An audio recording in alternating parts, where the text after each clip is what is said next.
Assalamu alaikum, how are you all? So I'm at the center again, waiting for my son to get, done with his paper and to come out. And I am making a short video.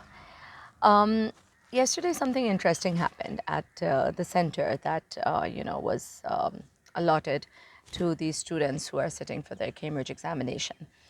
Now, there's been a regulation that British Council has, put up this year is that students will not be allowed to carry smartwatches. Obviously, that's understood. And I'm pretty sure that regulation would have been there earlier as well, but it wasn't so formally, instructed. And maybe students who had been wearing smartwatches would probably have to give up their watch and the watch would be confiscated and so on. But now it's become a policy. So if you think of smartwatches, it makes sense because obviously, how can you allow a smartwatch into an exam hall? But what happened at the center was this: all watches were confiscated, right? There was no way to ascertain whether this was a smartwatch or a digital or an analog watch. All watches were confiscated across the spectrum. That was unfair. That was completely unfair. Now, I'm going to take this up formally with the British Council. I'm going to contact them, not just as a parent, but as a person who has been dealing with academics and has been, I used to be a building head of Jinnah University College, and Jinnah University College was regularly an exam center for many, many years. We even had practical examinations over there. We used to have close to 5,000 students taking the exam in the May-June session. And I was also obviously involved in that procedure because I was the building head. So I know a lot of people at the British Council. I know a lot of people even currently because I am a partner institute for IELTS with the British Council, and I will take this up formally. But I'm also putting it out here that why does a student need a watch? First of all, a student obviously needs a watch because they want to tell the time.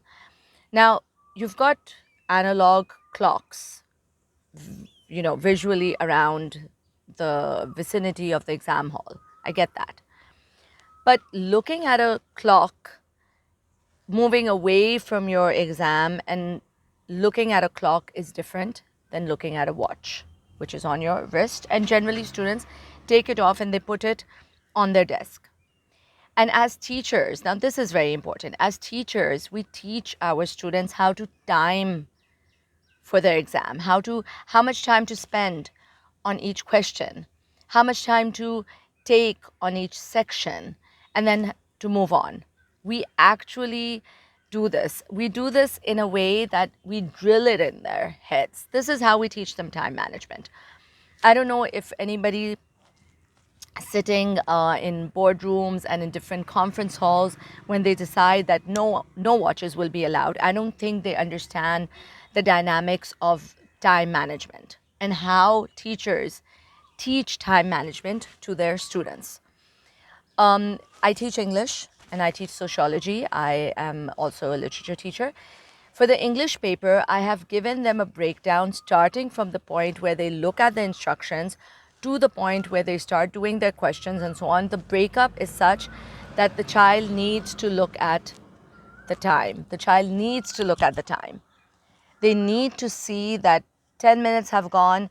I should have finished my plan. I should have started my essay. 15 minutes have gone. I hope by that time I've chosen my essay topic. I've started the planning. I've started writing the essay. Okay, 45 minutes or 40 minutes are gone. I need to recheck. I need to proofread.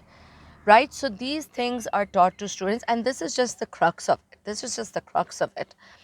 Teachers who take MCQ papers, and there's so many in so many subjects, they have told their students to spend like 2 minutes or 3 minutes or whatever in each section of the MCQ and then move on to the next and then move on to the next.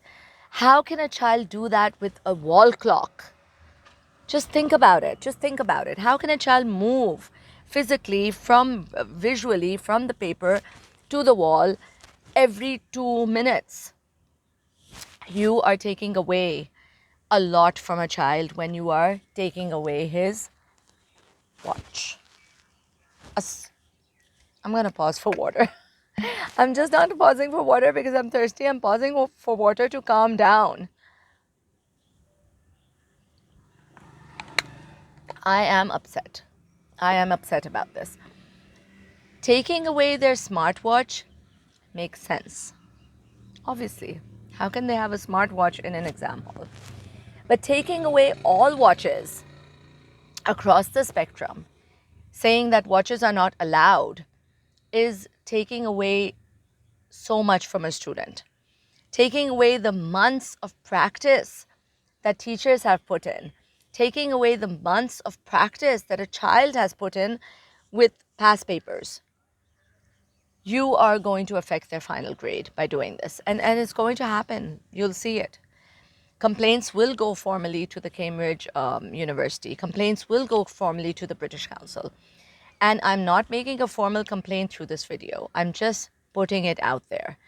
I will take it up with people that I know in the British Council. I will take it up with in other avenues, but I'm just putting it out there that why is it important to have that watch on their wrist. And my son had his first exam yesterday, and he came running back to the car to leave his watch, and he was like, my time management is gone. I was like, what are you doing? And he's like, they're not letting me take my watch. An ordinary digital watch, or an analog watch. I mean, an ordinary analog watch or a digital watch. Okay, and just to say that, no, you've got wall clocks is not going to be enough. Do you have a watch, a clock on each desk? Then it's going to work. So if you want to take away their watches next time, arrange for a clock in each of their desks, at each of their desks. And that could be an analog or digital. Better digital, because these children are better, equipped to deal with digital. Put it there, put it on their desk. Or arrange for watches that you think are safe at the exam hall. Or tell them that this is the watch that you're going to carry and that's it, so that they can make arrangements beforehand. But last minute, the instructions had, the instructions with the statement of entry said smartwatches and so on. I don't recall them saying digital and analog watches. I don't recall. Maybe they did. And if they did, then even that's wrong. I mean, you're taking away months of training that teachers have put in, that students have put in. You're just taking it away. And then you want them to appear for their exam and do well. All right, let's hope for the best. And for anybody who's listening to this, please take note. Please take note.